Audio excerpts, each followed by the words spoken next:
मुझे अविनाश में एक सहारा दिखता था और मैं उसके गले से लिपट गई। पर तभी मुझे एक जानी पहचानी सी खुशबू आई। ये उसका स्पेशल परफ्यूम है। पर जैसे ही मुझे इस खुशबू के बारे में याद आया, मेरे पैरों तले से जमीन ही निकल गई।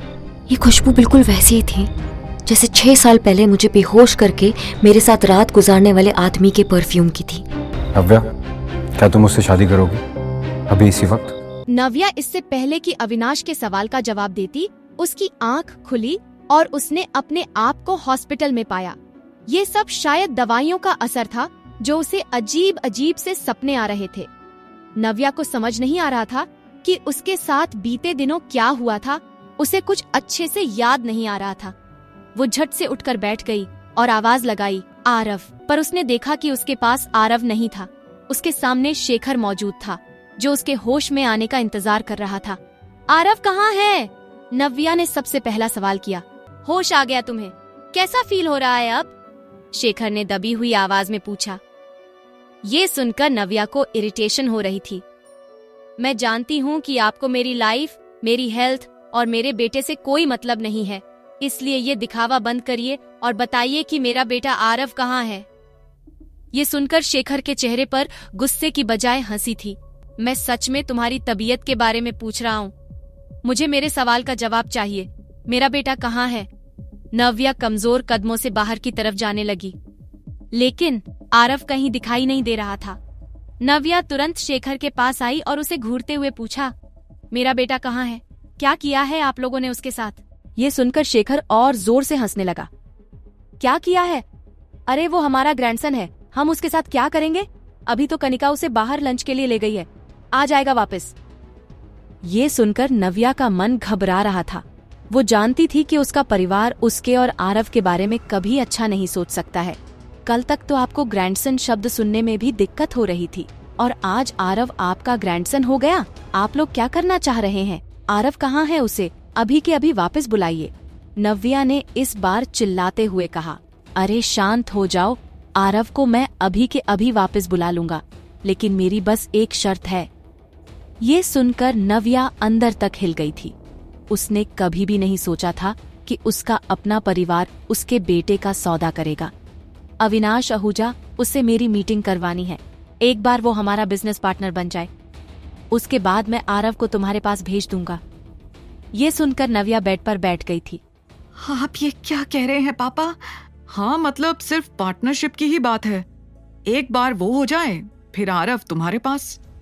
पापा, आरव को वापस बुलाइए अभी के अभी।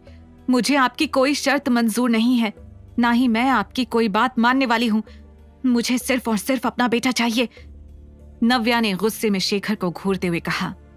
देखो, अगर ऐसा है तो भूल जाओ कि तुम आरव को यहाँ से ले जा पाओगी। कोई बात नहीं, उसे यहीं हमारे पास छोड़ दो। वैसे भी एक सिंगल मदर की परवरिश से ज्यादा अच्छी एक परिवार की परवरिश होती है। आखिरकार वो हमारा ग्रैंडसन है। मैं कैसे अविनाश से बात करूंगी? मैं तो उसे जानती तक नहीं। मुझे तो ये भी नहीं पता कि वो कहाँ रहता है। मैं कहाँ ढूंढूंगी उसे? नव्या ने सोचा और अपना सिर पकड़कर बैठ गई। उसे कुछ भी समझ नहीं आ रहा था। तुम्हारे पास समय जरा कम है। जितनी जल्दी ये काम करोगी, आरव के लिए उतना अच्छा होगा, शेखर ने कहा और वहां से चला गया। उसने एक बार भी मुड़कर नव्या की हालत नहीं देखी। नव्या रोते हुए अकेले हॉस्पिटल के बेड के पास खड़ी हुई थी। नहीं, मुझे आरव को जल्द से जल्द वापस बुलाना होगा।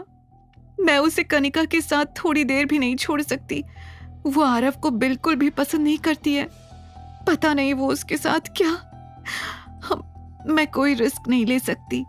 मुझे जल्द से जल्द अविनाश आहूजा को ढूंढना होगा, उससे बात करनी होगी।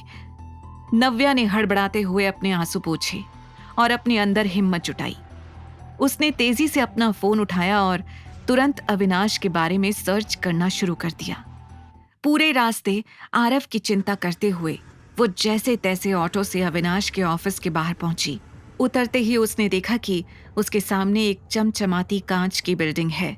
वो दौड़ती हुई ऑफिस के अंदर जा रही थी, पर उसे गार्ड ने बाहर ही रोक लिया। रुकिए मैडम, आप ऐसे अंदर नहीं जा सकती। किससे मिलना है आपको? गार्ड ने पूछा। देखिए, मुझे अविनाश आहूजा से मिलना है। मेरा उनसे मिलना बहुत जरूरी है। नव्या ने घबराहट से कहा। आपके पास कोई अपॉइंटमेंट है? गार्ड ने पूछा। ये सुनकर नव्या और घबरा गई। नहीं, मेरे पास अपॉइंटमेंट नहीं है, पर मेरा उनसे मिलना बहुत जरूरी है। प्लीज आप एक बार अंदर इन्फॉर्म तो कर दीजिए। नहीं मैडम, हम बिना अपॉइंटमेंट के आपको अंदर नहीं जाने दे सकते। आगे की कहानी जानने के लिए देखिए अगला एपिसोड सिर्फ पॉकेट FM के YouTube चैनल पर, और द रिटर्न के सारे एपिसोड्स को सुनने के लिए डिस्क्रिप्शन में दी लिंक से डाउनलोड करें पॉकेट FM ऐप।